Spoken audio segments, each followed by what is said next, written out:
Oke, selamat datang kembali di channel si Jona Visual. Apa kabar kalian semua? Moga selalu diberikan kesehatan. Bersama gua Abdul. Di sini kita balik lagi bakal ngelanjutin bahasan serial Barbarians yang telah masuk penghujung season ke-1 sekaligus menjadi episode final. Tapi buat yang baru bergabung, saya sarankan agar menyimak dulu episode sebelumnya agar lebih mengerti jalan cerita yang setelah ini akan saya bawakan.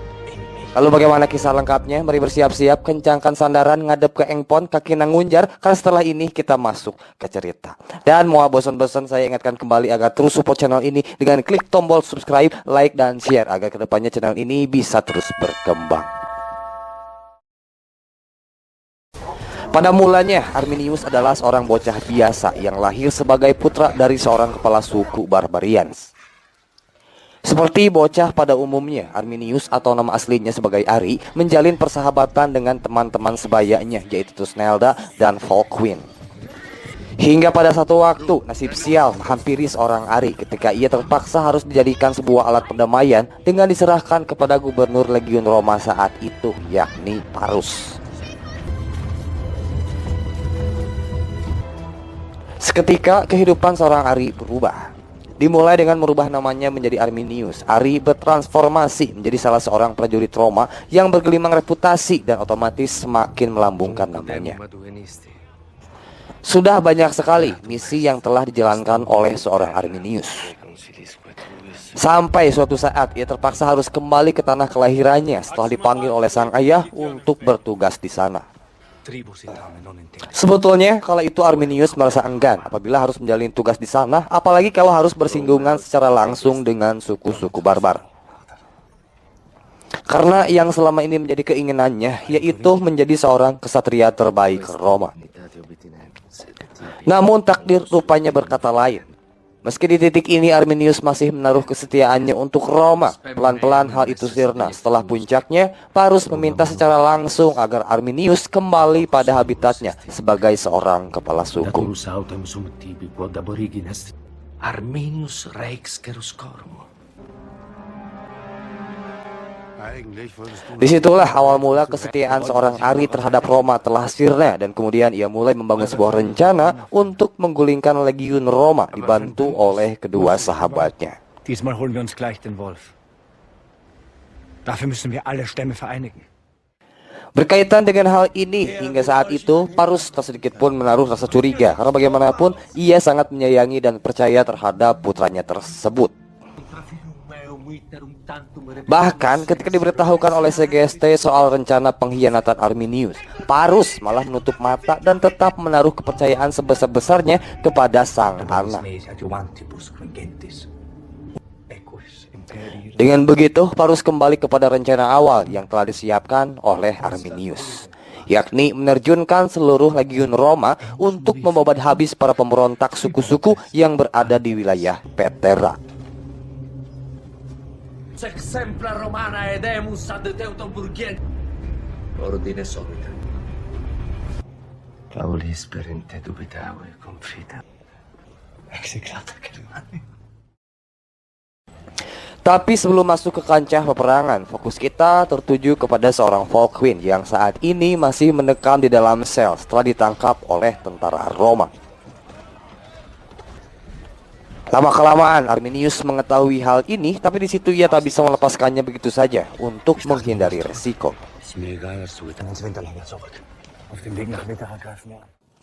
Singkat cerita, sekitar 17.000 pasukan Roma telah dikerahkan, di mana saat itu mereka dipimpin langsung oleh sang gubernur termasuk seorang Arminius. Meskipun memiliki personil sampai belasan ribu, barisan pasukan Roma berjejer dengan sangat rapi hingga terlihat seperti membelah belantara hutan.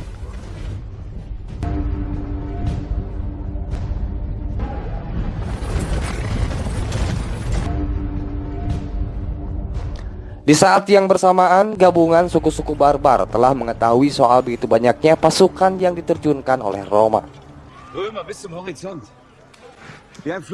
Maka sebelum itu, Thusnelda terlihat melakukan ritual demi kesuksesan dalam peperangannya melawan pasukan Oma. Nah, di tengah ritual yang dilakukannya, tiba-tiba Thusnelda dihampiri oleh Hadgan, seorang kepala suku yang masih memiliki hasrat untuk bisa menikah dengannya.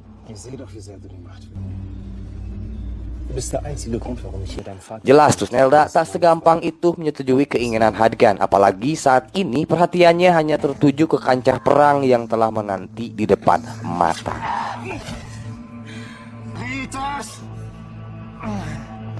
Atas rasa kecewanya, Hadgan seketika memutuskan mundur dan menarik kembali anak buahnya. Rupanya keputusan yang dibuat oleh Hadgan seketika menimbulkan rasa pesimis di antara para kepala suku lain. Karena dengan mundurnya Hadgan otomatis meninggalkan kekosongan dan semakin mengurangi jumlah pasukan mereka.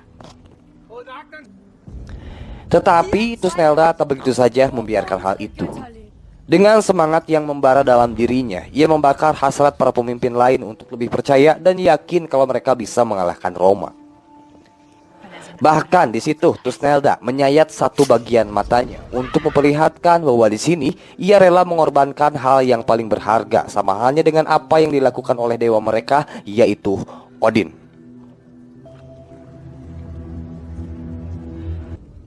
Maka untuk kedua kalinya semangat mereka kembali mengembara dan siap memberikan perlawanan menuju kemenangan.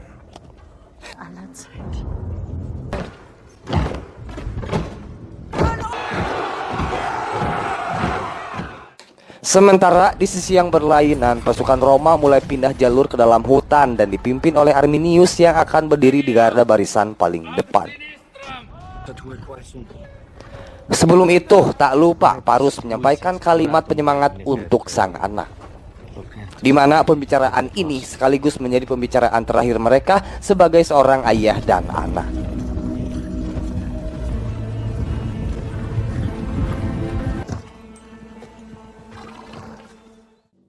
Selang beberapa jarak dari sana, pasukan Roma yang berada dalam formasi memanjang seketika dikagetkan dengan sebuah serangan yang ditandai oleh robohnya pepohonan. Sontak hal itu membuat pasukan mereka terpecah belah. Apalagi bersamaan dengan itu pula, pandangan mereka terhalang oleh asap yang cukup tebal.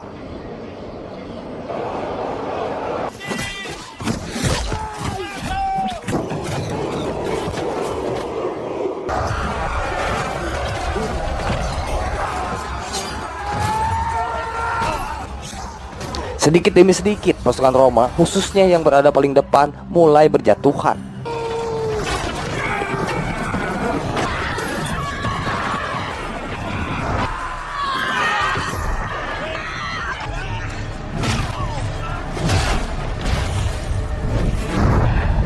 Disinilah Arminius secara resmi mulai menampakkan diri dengan jati diri yang sebenarnya sebagai bagian dari suku Barbarians.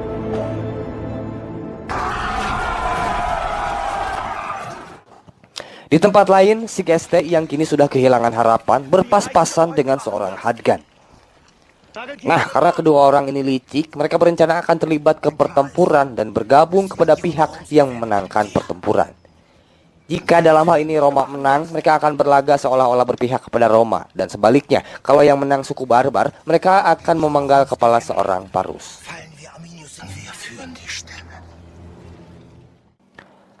Terlepas dari itu, kabar soal hancurnya barisan depan pasukan Roma telah sampai di telinga Parus dan ia segera memundurkan pasukannya ke jalur awal untuk memulihkan ketertiban. Sekembalinya dari sana, mereka disusul oleh salah seorang prajurit Roma yang terlihat dalam kondisi terbakar.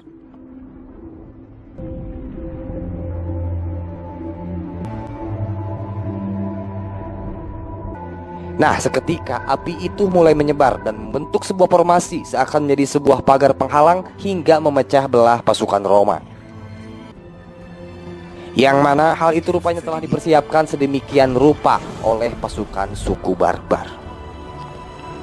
Seiring dengan hal itu, pasukan suku barbar termasuk Arminius berdiri dari dua arah sekaligus yang direspon dengan penuh menyedihkan oleh seorang Parus. Maka disinilah perang antara Roma melawan suku barbar mulai berkecamuk, yang lengkapnya kita saksikan bersama-sama.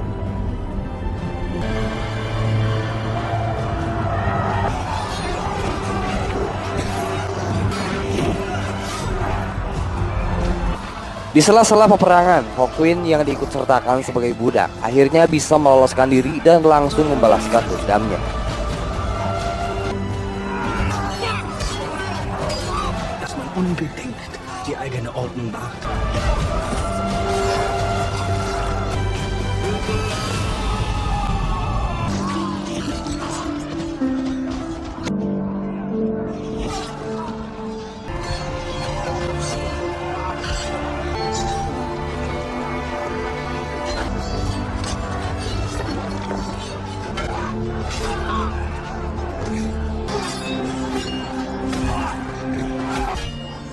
Sementara itu, di sudut lain pertempuran, kita melihat bagaimana seorang Parus yang hanya bisa terdiam sekaligus tak percaya setelah menyadari kalau dirinya telah dikhianati oleh anak yang sangat ia sayangi.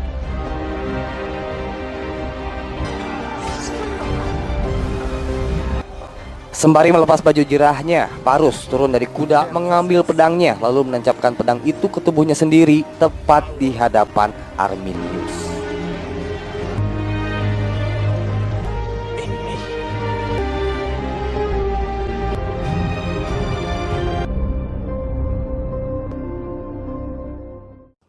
Seraya dengan gugurnya seorang Parus, Hadgan dan Segeste terlihat sudah kembali seolah-olah dari awal mereka memang berpihak kepada suku barbar.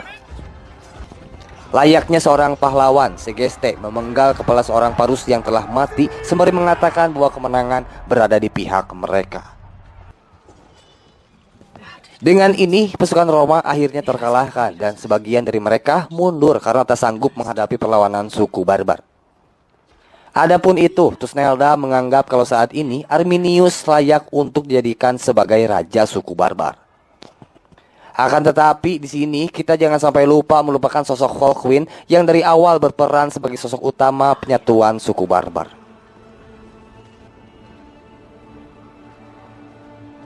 Und ich werde deine Königin sein.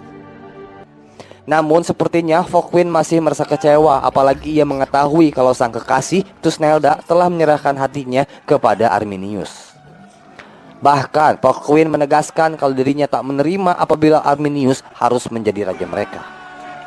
Meskipun ditawari titel sebagai pangeran, tetap saja Volkwin menolak dan akan membunuh Arminius dengan tangannya sendiri bila hal itu harus terjadi. Dann bin ich der erste Rechtwinkler. Wenn du der König einer Stämme wirst.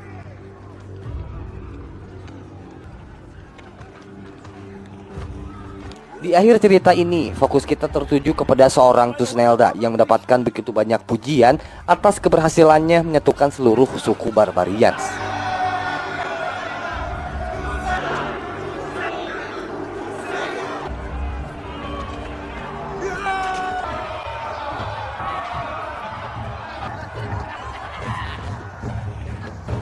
Tetapi poin utamanya bukan di situ, karena di sela-sela kebahagiaannya, Thusnelda melihat keberadaan serigala. Di mana hal itu mengartikan sebuah pertanda buruk yang diperlihatkan oleh para dewa. Maka dengan demikianlah Barbarian season yang pertama berakhir sampai di sini. Oke, cukup sekian dari kami. Untuk bahasan selanjutnya kita masih belum memutuskan, atau bila memungkinkan kita akan melanjutin Barbarian season yang kedua. Yang pasti kami menyampaikan terima kasih bagi yang udah nyimak video ini sampai akhir. Jona Visual pamit undur diri. Assalamualaikum warahmatullahi wabarakatuh.